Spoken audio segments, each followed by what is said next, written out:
How to set up proxy on your Android smartphone. Hello guys and welcome back to the channel. In today's video, I am going to guide you that how you can set up proxy on your Android smartphone.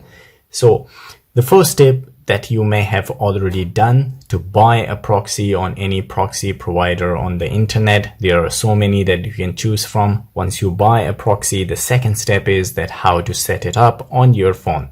So to set it up on your Android phone, all you need to do is to go to the Play Store on your Android device. I'm using Samsung and it works on any other Android device as well. So you need to search for Super Proxy application. Once you search and find this application, download and install this application on your device. Then tap on Open the application. Once you open the application from the same platform, you can buy a proxy. But if you already have one, we will choose Add a Proxy. First thing you can choose is the profile name. The next one is if you tap on the downward arrow, it will open this. You can choose SOC S5, then server, port, and authentication method. If you tap on the downward arrow, this menu will appear. You need to choose username and password. These all information you will get when you buy a proxy on any proxy provider website. You can go to the dashboard and you can get all this information from there.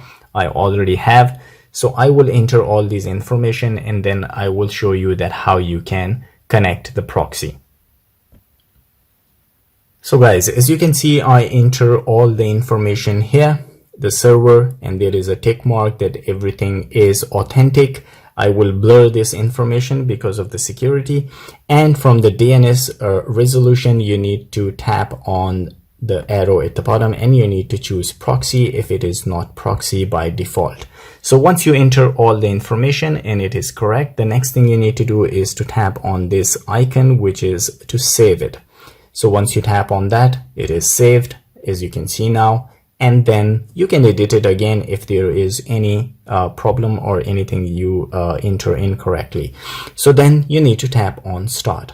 So once you tap on start, you need to tap on OK, and now the proxy has started. As you can see here, now the proxy is started. You can go back and now start browsing. So guys, this is all it takes to set up proxy on Android smartphone. If you like the video, don't forget to subscribe. I will see you in the next video. Till then, take care.